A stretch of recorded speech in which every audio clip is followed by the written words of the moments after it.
कहते हैं अगर किसी बच्चे को पैदा होते ही अशुभ कह दिया जाए तो उसकी किस्मत भी वैसी ही बन जाती है। लेकिन आज की ये कहानी हर उस सोच को तोड़ देगी, क्योंकि जिस बच्चे को दुनिया ने मनहूस कहा वही आगे चलकर राजा की सबसे बड़ी मुसीबत का हल बनेगा। बहुत समय पहले देवकर नाम का एक छोटा सा गांव था। उसी गांव में एक विधवा औरत धर्मा देवी अपने बेटे अर्जुन के साथ रहती थी। जब अर्जुन का जन्म हुआ तो धर्मा देवी की खुशी का ठिकाना नहीं रहा। धर्मा देवी ने अपने बेटे को गोद में उठाकर कहा, मेरा बेटा, तुम मेरे जीवन में ढेर सारी खुशियां लाएगा।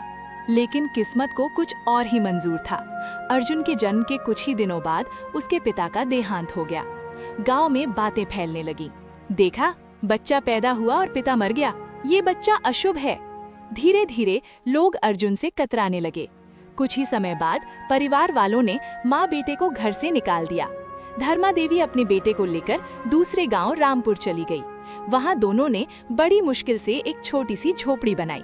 धर्मा देवी दूसरों के घर बर्तन मांजकर गुजारा करने लगी। मुझे अच्छा नहीं लगता कि आप दूसरों के घर जाकर बर्तन धोती हो।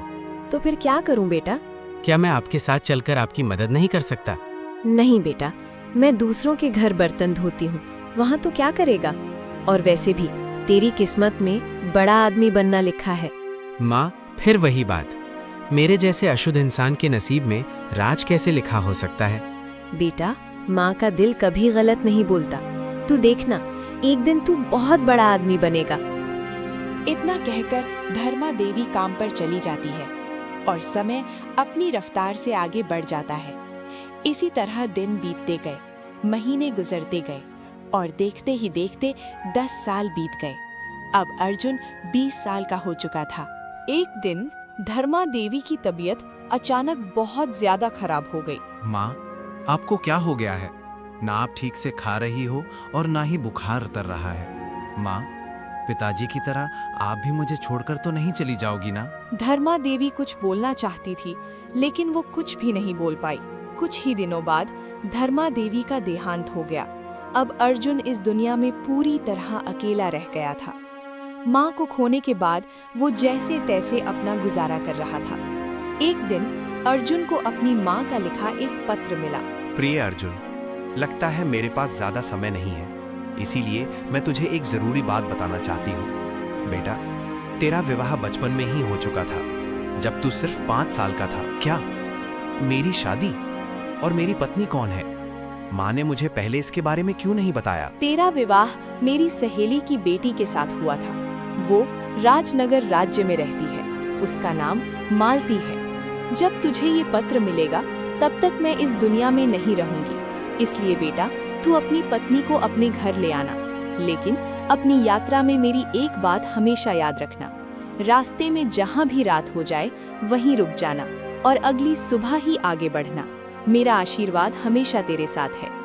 पत्र पढ़ते ही अर्जुन ने फैसला कर लिया, मैं आज ही अपनी पत्नी को लेने राजनगर जाऊंगा। अर्जुन ने एक पोटली में खाना बांधा और राजनगर राज्य की ओर निकल पड़ा। अर्जुन को क्या पता था कि ये यात्रा सिर्फ उसकी शादी की नहीं, बल्कि उसकी किस्मत बदलने वाली है। चलते चलते अर्जुन घने जंगल के अंदर पहुंच गया। चारों तरफ सन्नाटा था, पेड़ों की सरसराहट थी। तभी उसकी नजर एक सुंदर सी बकरी पर पड़ी। अरे वाह, कितनी सुंदर बकरी है, लेकिन इसका मालिक कहाँ है? अगर इसका कोई मालिक नहीं है तो मैं ही इसका मालिक बन जाऊंगा। ससुराल से लौटते वक्त इसे अपने साथ ले चलूंगा। इतना कहकर अर्जुन आगे बढ़ गया। काफी देर चलने के बाद अर्जुन को भूख और प्यास लगने लगी। वो नदी किनारे एक पेड़ के नीचे बैठ गया। उसने पोटली से खाना निकाला और मीठा पानी पिया। फिर वो आगे चल पड़ा। चलते चलते शाम हो गई और अर्जुन राजनगर राज्य पहुंच गया। अनजान शहर था। अर्जुन को कुछ समझ नहीं आ रहा था कि वो अपनी पत्नी का घर कैसे ढूंढे। तभी उसे एक ठेले वाला दिखाई दिया। भाई साहब, क्या आप मुझे मालती के घर का रास्ता बता सकते हैं? हाँ जरूर, यहाँ से सीधे चले जाओ। सबसे आखिर में नदी के किनारे जो घर होगा वही मालती का है। शुक्रिया भाई। घर का पता जानकर अर्जुन उसी ओर चल पड़ा, लेकिन झोपड़ी के पास पहुंचते पहुंचते रात हो गई। आज शाम यहीं रुक जाता हूँ। माँ ने खत में लिखा था, जहाँ रात हो जाए वहीं रुक जाना। मैं तो घर के अंदर भी नहीं जा पाया और रात हो गई। एक काम करता हूँ, आज रात घर के बाहर ही रुक जाता हूँ, सुबह होते ही घर के अंदर चला जाऊंगा। इतना सोचकर अर्जुन घर के बाहर बैठ गया। तभी अंदर से आवाज आई, अरे माँ, मेरी सब्जी तो जल गई। अरे, लगता है मेरी पत्नी सब्जी बना रही थी और वो जल गई। सुबह होते ही अर्जुन घर के अंदर गया। अरे बेटा, तुम कौन हो और ऐसे मेरे घर में कैसे घुस आए? माताजी, मैं आपका दामाद हूँ। क्या तुम धर्मा देवी के बेटे हो? हाँ माताजी, मैं उन्हीं का बेटा हूँ। अरे बेटा, तुम इतनी जल्दी इतना लंबा सफर कैसे तय करके आ गए?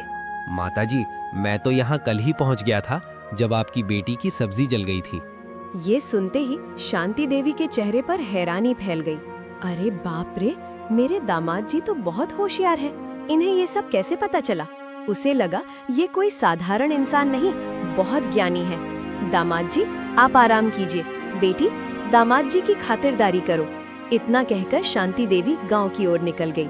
रास्ते में उसकी मुलाकात एक परेशान किसान कालू से हुई। क्या बात है कालू, आज इतना परेशान क्यों है? माँ जी, मेरी बकरी कई दिनों से गायब है।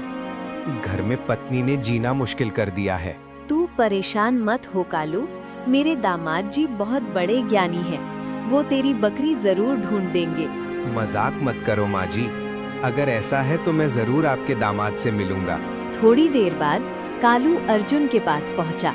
दामाद जी, मैंने सुना है आप बहुत ज्ञानी हैं। कृपया मेरी मदद कर दीजिए। हाँ भाई, बताओ क्या समस्या है? मेरी बकरी कई दिनों से लापता है। क्या आप बता सकते हैं वो अभी कहाँ है? अर्जुन समझ गया, ये वही बकरी है जो उसने जंगल में देखी थी। दामाद जी, कहाँ खो गए आप? कालू भाई, तुम्हारी बकरी यहीं पास के जंगल में एक पेड़ के नीचे घास खा रही है। कालू तुरंत जंगल की ओर भागा। थोड़ी देर बाद वाकई उसकी बकरी एक पेड़ के नीचे घास खा रही थी। दामाद जी, आपकी जय हो। आप तो सच में बहुत ज्ञानी हैं। ये बात पूरे गांव में आग की तरह फैल गई कि शांति देवी का दामाद सब कुछ जानता है, और यही चर्चा जल्द ही राजमहल तक पहुंचने वाली थी। गांव में चर्चा तेजी से फैल चुकी थी। हर कोई कह रहा था, मैं सच कह रहा हूँ, शांति देवी का दामाद बहुत बड़ा ज्ञानी है। उसने कालू किसान की खोई हुई बकरी पलक झपकते ही ढूंढ दी। ये बात राजनगर के राजा तक भी पहुंच गई। ये तो बहुत अच्छी बात है। मैं भी उस ज्ञानी व्यक्ति से जरूर मिलना चाहूंगा। सैनिकों, जाओ, शांति देवी और उसके दामाद को तुरंत यहाँ लेकर आओ। राजा का आदेश सुनते ही 2 सैनिक शांति देवी के घर पहुंचे। अरे ओ अम्मा, तुम्हें और तुम्हारे दामाद को राजमहल चलना होगा। महाराज, हमें क्यों बुला रहे हैं? क्या हमसे कोई गलती हो गई है? ये तो हम नहीं जानते, लेकिन अभी राजमहल चलना होगा। ये सुनकर अर्जुन के मन में डर बैठ गया। ज्ञानी बनने के चक्कर में मैं कहीं कुछ गलत तो नहीं कर बैठा? आखिर राजा हमें क्यों बुला रहे हैं? थोड़ी देर बाद शांति देवी, अर्जुन और सैनिक राजमहल पहुंच गए। महाराज, आपने हम जैसे गरीबों को क्यों याद किया? शांति देवी, क्या तुम्हारा दामाद वाकई भूत और भविष्य दोनों जानता है? जी महाराज, मेरे दामाद जी बहुत ज्ञानी हैं। राजा की बात सुनते ही अर्जुन के पसीने छूट गए। हे भगवान, अगर ना बोला तो राजा मरवा देगा, और अगर हाँ बोला तो शायद बचने का कोई रास्ता निकल आए। क्या हुआ अर्जुन, किस सोच में डूब गए? जी महाराज, आपने मेरे बारे में जो भी सुना है वो सब सच है। तो फिर ठीक है, तुम मुझे रानी के खोए हुए हार के बारे में बताओ। अगर तुमने सच बता दिया तो मैं तुम्हें मुंह मांगा इनाम दूंगा। अर्जुन बहुत ज्यादा डर गया। महाराज, हार का पता लगाने के लिए मुझे 1 दिन का समय चाहिए। ठीक है, मैं तुम्हें कल तक का समय देता हूँ। रात हो चुकी थी। अर्जुन चारपाई पर लेटा था, लेकिन नींद उसकी आंखों से कोसों दूर थी। हे भगवान, मैं कहाँ फंस गया?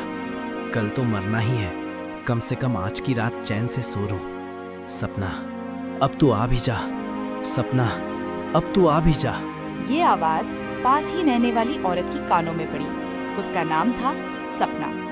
वो राजमहल में रानी की दासी थी। ये आदमी मेरा ही नाम क्यों ले रहा है? कहीं से पता तो नहीं चल गया कि हार मैंने ही चुराया है। डर के मारे सपना अर्जुन के पास पहुंच गई। दामाद जी, मुझे माफ कर दीजिए। रानी का हार मैंने ही चुराया है। अगर राजा को पता चला तो वो मुझे फांसी पर लटका देंगे। सपना की बात सुनकर अर्जुन सब समझ गया।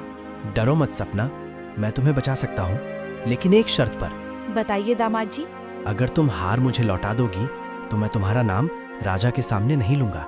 लेकिन दामाद जी, हार अभी मेरे पास नहीं है। तो फिर कहाँ है वो? राजमहल के बगीचे में एक बड़े पत्थर के नीचे।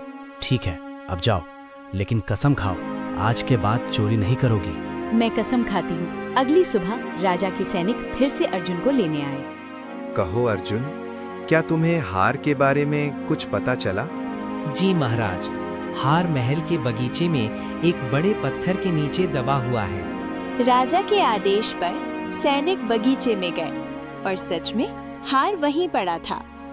वाह अर्जुन वाह, तुम तो सच में बहुत ज्ञानी हो। मांगो, तुम्हें क्या चाहिए? महाराज, मुझे कुछ नहीं चाहिए। अर्जुन को 1000 सोने की मोहरें इनाम में दी जाएं। सोने की मोहरें पाकर अर्जुन बहुत खुश था। हे भगवान, आज तो आपने बचा लिया। अर्जुन अपनी पत्नी मालती को लेकर अपने गांव लौट गया और खुशी-खुशी अपना जीवन बिताने लगा।